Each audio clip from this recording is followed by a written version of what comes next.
personal connection with former Prime Minister, the one and only, the enigma, the man, the myth, the legend, the one and only Raila Odinga or BAMBA. Now, these men are human rights activists. They are key political figures in the campaign to give Kenya a multi-party democracy alongside BAMBA. They championed modern democracy and were freedom fighters all the same. They were also detained alongside BAMBA. So they do share a very personal connection, and we're going to be getting to them. They're in studio with me. We have Professor Ngotho Thiong'o. He was Dean of Faculty of Commerce in 1980 to 1983, Head of Accounting Department in University of Nairobi. He's also been detained in 1986 up to 1989 and was released the same day as BAMBA, and then he was later rearrested in 1990, same day as BAMBA yet again. So yes, apart from him, we also have Professor Thiong'o Maina, lecturer for about 30 years, teaching finance and accounting at USIU for 20 years, Dean School of Business at Gretsa, detained 5 years on Kenya after being arrested, and he was the Secretary General of Kenya. That is, he was detained from 1986 to late 1989, and then later on rearrested again in 1990. He was one of the few people organizing Saba Saba, as we know, detained in Nyayo House and then released. So yes, they are with me in studio. Thank you so much for being here. First of all, I'd like to pass my condolences to you both, because you both have shared a very personal connection with BAMBA. So yes, we do hope that in this hard time, in this difficult time, you are finding solace and peace in knowing that he was a good man, and of course he fought a long fight indeed for the democracy of the country. So maybe we can start off by sharing your personal experiences with him and things that have really stood out for you over the years. We'll start off with you, Prof. Well, thank you very much for having us here. We are celebrating the life of Raila. Yes. There is, of course, the mourning, but the life we are celebrating. Me, in my personal capacity, we grew up together. Okay. Because I used to visit his father's house in Sunset in Kisumu, and we would spend a week there or a weekend. And we had originated from, if you know Raila's father, he was the first leader of the Second Republic after independence. Yes. Because 1967, he formed the Kenya People's Union Party. Now, the person who was deputy to him was called Biuda Kagia, who comes from Murang'a, where I come from, and who also became our influencer.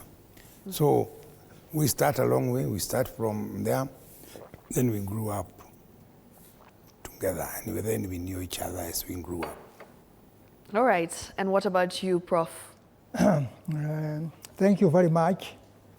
First of all, I would like to send my condolences to the Raila family, particularly Mama Aida, whom I know personally, and the entire Ogiga family. For we have grown politically under the wings of Jaramogi Ogiga Ogiga. Yes. We are children and orphans of Ogiga. I have known BAMBA for some time, since late 1980s, when he came back from detention. You know, he was detained during the abortive 1982 coup. He was detained.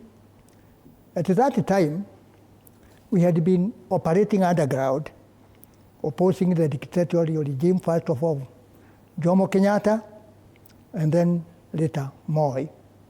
We had formed an organization called DTM, which was covert, and we were mobilizing. And in 1985, the organization had grown so much. We decided the various organizations operating underground, we formed one big organization, and we called it Kenya. Okay. Muungano wa Wazalendo wa kukomboa Kenya, acronym Kenya. And I held a senior position as a secretary, and we operated because we were growing very fast. We operated for about 2 years. And then the government, we were exposed by we were exposed, and the crackdown began. That's when we were arrested. I was the first to be arrested. Okay. On 2nd February, on 6th February, we were arrested the same night with him. Yeah. But I was the first. So we were taken to Nyayo House, and we were with him there. And he was detained. I was left there. I stayed there for over 30 days. I came to know Raila after I came out of prison. That's when the activities had grown so much. And Jaramogi was now leading the political wing. We were operating under him. We were his emissaries. We are the young Turks who are spreading the message. It was during that time I came to know, together with a group of about other six people, some of them have died. We were operating with Raila, who was in a Ajibu House, which was the headquarters of Ford before it split. And from then on, we have been operating. And in 1990, in particular, when we organized the Saba Saba, after the crash of Kenya, the next thing was Saba Saba. Yes. Matiba, who had joined us just recently, was in the forefront. When he was arrested on the 3rd July with Rubia, Raila was arrested, I think, if I remember, on the 4th. And I remember myself and him, we met where we were meeting in our office in Africa House. We wrote a statement demanding that the government must release Raila, Rubia, and Matiba. So failure to that, we were prepared for anything. Wow. And I think I was being asked by the media, the time meeting at the Chester House, that was the press center, are you not afraid of the government anymore? At that time, we never used to fear anything. What can Moi and the government do? Two things. Either take us to prison or kill us. Yeah. That was the day before we went to Saba Saba. Wow. With those fellows detained, I was one of the leading people who was left to lead the Saba Saba. And we led the Saba Saba. And that's why recently, the last time I met Raila was on the 6th, when everybody wanted to know what was this Saba Saba. And I remember I talked, media people, I gave them all that. Raila, when they went to see Raila, he demanded that I be with him. He asked for me and him. Unfortunately, he was out of the country. Yes. Those who are, before he gave the statement, we were with him in his house, and we agreed we will meet shortly after he comes back, which never came to pass, because it was so soon. Okay, quite the story there. Yeah. Professor, when you think about former Prime Minister, the late Raila Odinga, what are some of the key things that stand out for you, especially when it comes to his leadership style? Well, Raila was a straightforward person. One point is that if he believes in this, he will say it. If he believes in the other one, he will say it. And even recently when there were some issues between the parties about broad-based government, he would stand up and explain what he's doing. And I think the last statement he had given, he had issued and said that they have 10 points they were operating with the government. 10 points, am I correct? Yeah. And therefore, he was not going beyond that. The fact that he was very straightforward, very clear, very articulate, and then he was also fearless, because when you come and you know there is a threat in your life, you can give in or not. And I remember the last time we had his last weekend of campaign of 2022, we were with Professor Thiong'o and I and him in Kagema, and it was our last, cannot remember the exact date, but it was a day that we were all there, including the MP then for Kagema, Kerano, and we agreed that we were moving on, and we were certain and we were sure. But as it has been said, the elections were stolen. So, and you can see someone whose elections are stolen a few times, and he still is steadfast. He cannot give up, he cannot give in. That is him, that is his character. Okay. Professor Thiong'o, you know, when you think about the late, even just saying the late, it's making me feel like it doesn't feel real. It hasn't sunk in yet. You know, when you think about Baba, was there a principle or belief that he never compromised on, regardless of what happened? He always stood his ground, and this is one thing that he always strongly believed in. Raila, that's why it's called an enigma. It's very difficult to understand him. And he would take a stand. And I would say Raila has the biggest heart in this country. You can wrong him, but he still has the heart to forgive you and move on for the greater good. He was prepared to sacrifice anything for the benefit of this country. And he was prepared to go it alone if we believed it was right. And many people do not understand him. And he saw things from a very broad perspective. And one thing I can say about Raila is his selflessness. And many people, even the people we have in the country today, first is their own self-interest. Yes. For Raila, the country comes first. He would move on believing in what is right, irrespective of what you say about him. And a good example is what happened recently when we had the crisis and the country was on the brink. Raila believed that if things continued that way, we were going to lose the country. Yeah. Others were of a different view, but he believed in it and was supposed to even to support the man who stole his election, his victory, for the greater good. Okay. And when he went ahead, some of us, it took us a long time, because unless you sit down with him and he explains, you won't, and you see his view, you will still not believe. Even today, many people say that many people, including young people, still believe that Raila is a traitor. He has betrayed them. But in essence, Raila looked at the bigger picture.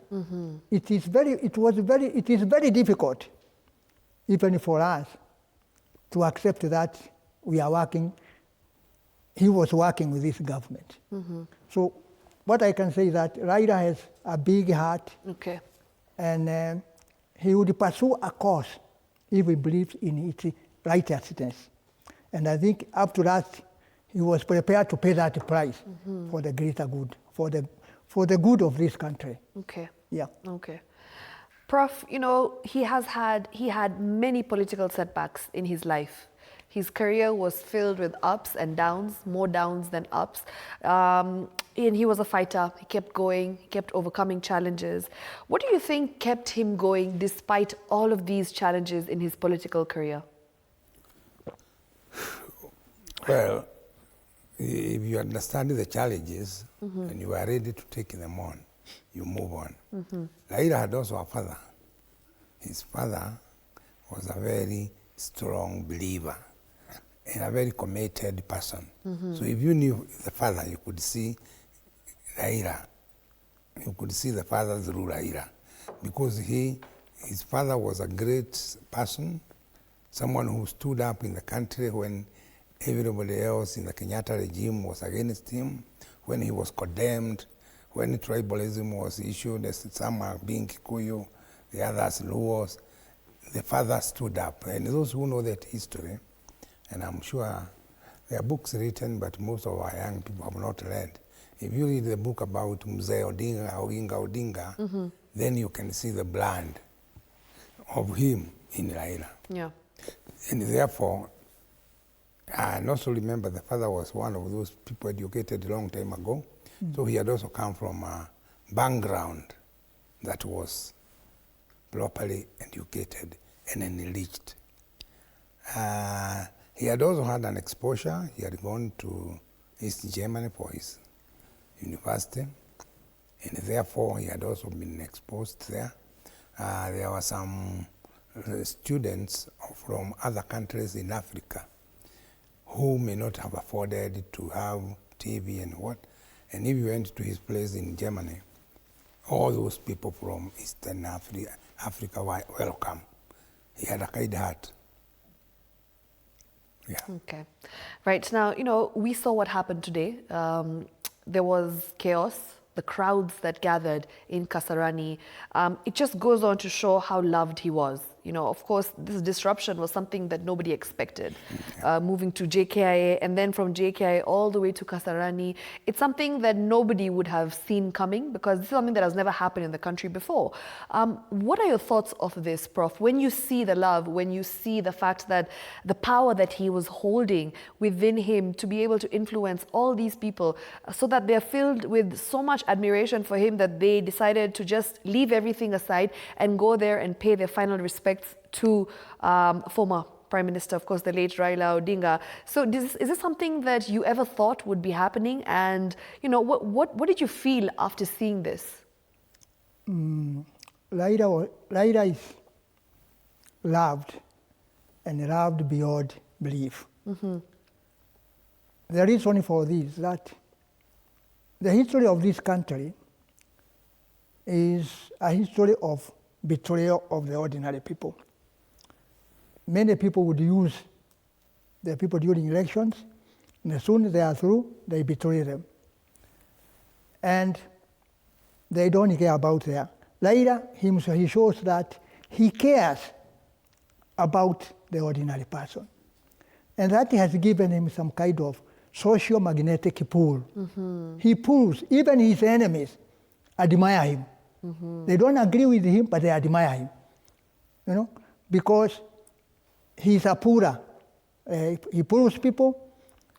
People love him with passion. Yes. And they are prepared to do anything.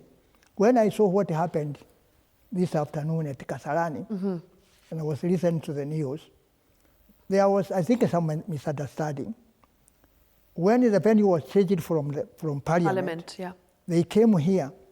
The communication, the sound was just going within that. And the people who were there did not understand what was happening.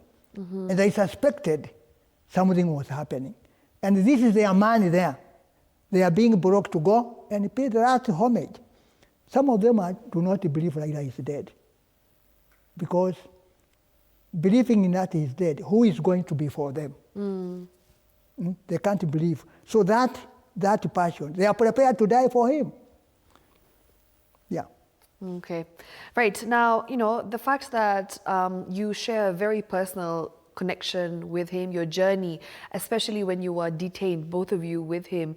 It's something that not many people understand, not many people know of, especially the younger generation. So if you were to summarize your time in prison with him and, the kind of things that you went through alongside him and how that has led to where we are today, maybe you can take us through your journey with him, in the personal connection that you had, the private relationship that you shared with him is something that maybe you could elaborate further on and let our viewers understand better. What happened is that this country was given independence in 1963 from Britain. And it had a constitution which allowed multi-party. Then as we moved on, and after Kenyatta died, then during the next regime, they changed the whole country to a single party. And that is where our problems started again. So there was absolutely no opposition? No opposition, no party, nothing. See, the Kanu Bamba na Mama, that was what it's called. You can say nothing, you can do nothing. So then the people who came to fight again to introduce multi-party in the 2010 constitution, that is where we crashed with the system. Okay. And we did it, we fought, we agreed, we were jailed. And the jailing was not a small thing. Like Raila spent about 6 straight years. First time, 6 or almost 8 years without a break.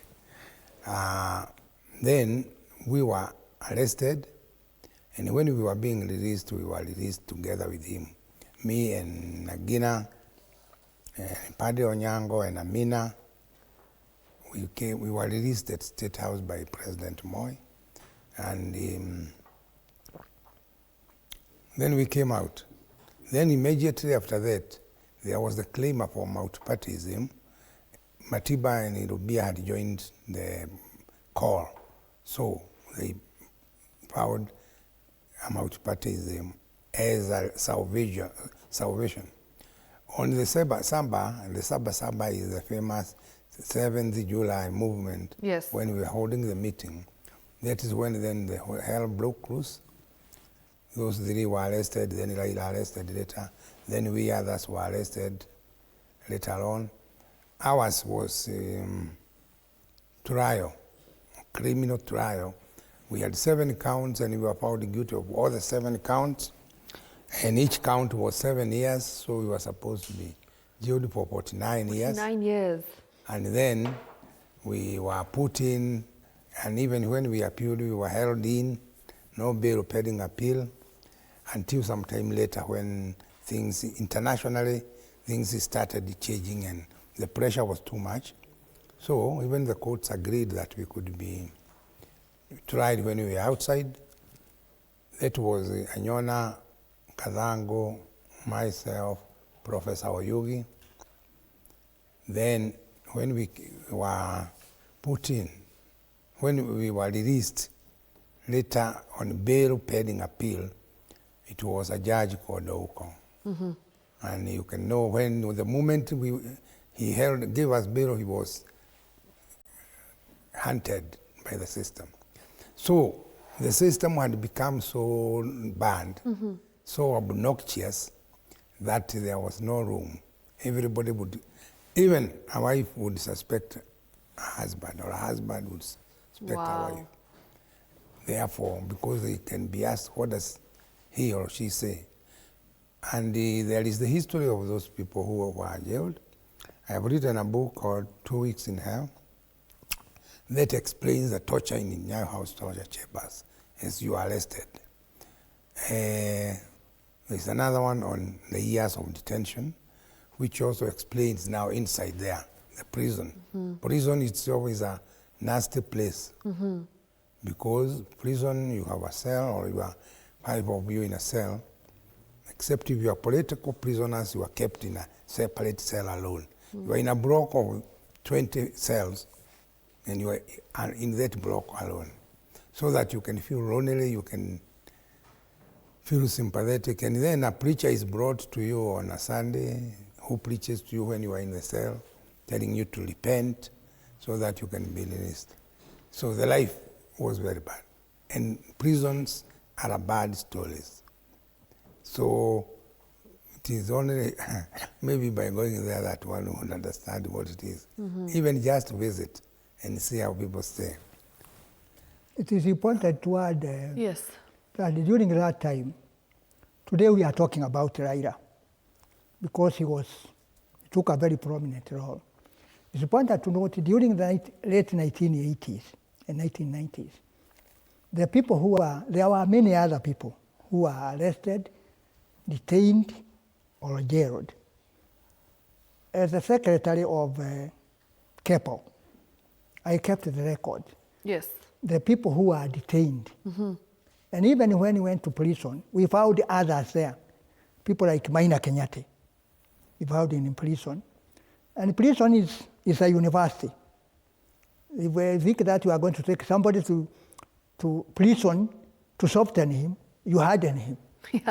So, as he says, during 1980s, 1990s, if you go to prison today, it's a 5-star hotel. It's different now. That time, it was the typical colonial jail system. It was, if I tell you what was happening, the torture, the way people would be stripped naked. Every morning, a group of prisoners coming telling everybody, Vile mulizaliwa. They want you completely naked. They start beating on you without mercy until you collapse. And these are fellow prisoners? The warders. Oh, the warders, okay. So, besides Raila, yeah, there were many others. And you can see what happened to Matiba. Yes. Came out of completely broken down. Yes. It will be until his last days, his voice had been crushed. There were many others who are there. It's a long list of people who are detained, Akina Imanyara, Akina, it's a long list. And today it appears, Raila, he could not work alone. Mm-hmm. There was that other group that was working. And even when he was away, work had to continue. But he still remains the leader. He had that capacity to see other things that other people are not able to see. Not able to see. Yeah. Okay. Now, you know, in his political career, there's been several betrayals that he has encountered, disappointments. You know, some of the times I think things didn't go his way when he was very sure that they will.